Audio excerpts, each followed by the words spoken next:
सज्जनगढ़ राज्य में भूपति नाम का एक राजा रहता था। उनका एक बेटा था जिसका नाम सुमेर था। राजा के राज्य में वैसे तो एक से बढ़कर एक शिकारी थे, पर वह माधव नाम के एक शिकारी को हमेशा अपने साथ शिकार करने ले जाते थे, क्योंकि वो धनुष चलाने में माहिर था। राजा जितने दयालु थे, उनका बेटा सुमेर उतना ही चालाक और निर्दयी था। एक दिन की बात है, राजा अपने दरबारी से बोले, माधव को बुलाया जाए। राजा के बुलावे पर शिकारी माधव दरबार में आता है और राजा को कहता है, महाराज की जय हो। क्या काम है महाराज, आज्ञा कीजिए। माधव, आज तुम्हें मेरे साथ शिकार करने चलना है, तुम्हें इसीलिए यहाँ बुलाया है। माधव जवाब देता है, जैसी राजा साहब की आज्ञा। बस थोड़ी देर बाद वो दोनों जंगल पहुँच जाते हैं। तभी थोड़ी दूरी पर राजा को एक हिरण दिखता है। वह तुरंत माधव को बताते हैं। बस राजा की बात सुनते ही माधव रथ से नीचे उतर गया और एक ही तीर में हिरण को मार गिराया। यह देखकर राजा बहुत खुश हो जाते हैं और माधव को कहते हैं, वाह माधव, तुम्हारा निशाना कभी नहीं चूकता। दोनों शिकार करके आ रहे थे, तभी रास्ते में माधव राजा से पूछता है, राजा साहब, एक सवाल मन में उठ रहा है, क्या मैं पूछ सकता हूँ? हाँ पूछो। राजा साहब, आपके राज्य में एक से बढ़कर एक शिकारी है, पर आप हर बार शिकार पर मुझे ही क्यों ले जाते हैं? तभी राजा हंसकर बोलता है, इसलिए माधव, क्योंकि तुम्हारा जैसा धनुर्धारी कोई नहीं है। तुम एक ही तीर में शिकार को मार गिराते हो। दोनों शिकार करके वापस महल आ जाते हैं और माधव अपने घर चला जाता है। फिर कुछ समय तक ऐसा ही चलता रहता है। माधव अब राजा का बहुत खास आदमी बन गया था, पर थोड़े दिनों बाद राजा बीमार रहने लगे थे। एक दिन राजा की तबीयत अचानक बहुत ज्यादा खराब हो गई। तभी राजा दरबारी को बुलाते हैं और उसे बोलते हैं, दरबारी, माधव को तुरंत बुलावा भेज दो और कहो राजा साहब ने याद किया है। माधव दरबार में आता है। दरबारी माधव को अपने साथ राजा के कमरे में ले जाता है। कमरे में जाने के बाद माधव राजा को बोलता है, राजा साहब की जय हो। राजा जी, कैसी तबीयत है आपकी अब? लग रहा है मैं मरने वाला हूँ। क्या तुम मेरी आखिरी इच्छा पूरी करोगे? माधव थोड़ा घबरा जाता है। जी राजा साहब, आप हुक्म तो करें। सुनो माधव, मैंने कई सालों से अपने बेटे से ये जादुई धनुष छिपा के रखा है। अगर गलती से भी ये धनुष मेरे बेटे के हाथ लग गया तो वो भस्म हो जाएगा, क्योंकि ये धनुष लालची लोगों का कभी साथ नहीं देता। लो, ये धनुष तुम संभाल कर रखना और गलती से भी मेरे बेटे को इसके बारे में पता नहीं लगना चाहिए। माधव राजा से वह धनुष ले लेता है और अपने घर आ जाता है। फिर वो उस धनुष को संभाल कर अपनी अलमारी में रख देता है। कुछ दिनों बाद राजा की मृत्यु हो जाती है और यह बात पूरे राज्य में फैल जाती है। राजा के मरने के बाद उनका बेटा सुमेर राजा बन जाता है। राजा बनने के बाद वह और ज्यादा घमंडी और निर्दयी हो गया था। अब तो वह लोगों पर और ज्यादा अत्याचार करने लगा था। फिर एक दिन सुमेर ने दरबारी से माधव को संदेश भिजवाया।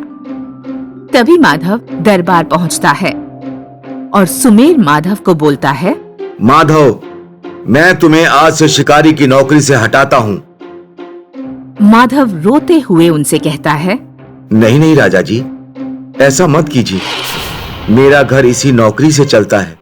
मुझसे कोई भूल हो तो मुझे माफ करना, परंतु ऐसा मत कीजिए। पर सुमेर ने उसकी एक न सुनी। उसने दरबारी के हाथों उसे महल से बाहर निकाल दिया। माधव रोते रोते अपने घर पहुंचता है। तभी अपने पिता को रोता देख उसका बेटा राजू उससे पूछता है, क्या हुआ पिताजी, आप रो क्यों रहे हैं? बेटा, राजा सुमेर ने मुझे नौकरी से निकाल दिया है। मैं बहुत परेशान हूँ। हम अब अपना गुजारा कहाँ से करेंगे? माधव भी यह सुनकर उदास हो जाता है और वह अपने पिताजी को कहता है, चिंता मत करो पिताजी, मैं कहीं काम ढूंढ लूंगा। फिर राजू एक दुकान पर लकड़ी काटने का काम शुरू कर देता है, पर इससे उनके घर का गुजारा बड़ी मुश्किल से हो रहा था। और उसके पिता माधव किसी जमींदार के खेत में खेती करने लगता है। एक दिन राजू को तेज बुखार आता है और वह बेहोश होकर जमीन पर गिर जाता है। माधव यह देखकर बहुत डर जाता है। उसके पास इतने पैसे भी नहीं थे जो वो वैद्य को बुला सके। तभी उसकी नजर अलमारी में रखे राजा के दिए हुए जादुई धनुष पर जाती है। यह देखकर वह अपने मन में सोचता है, राजा भूपति ने कहा था ये एक जादुई धनुष है, पर मैंने तो आज तक इस धनुष से कोई जादू नहीं देखा। ये थोड़ा अनमोल भी है। मुझे अपने बेटे की जान बचाने के लिए इसे बेचना ही होगा। माधव रोते हुए धनुष को उठाता है और अपने सीने से लगा लेता है। और जैसे ही वह घर से निकलने लगता है, उसे धनुष में से आवाज आती है, माधव, रो मत। मैं एक जादुई धनुष हूं। मैं ईमानदार और गरीब लोगों की मदद करता हूं।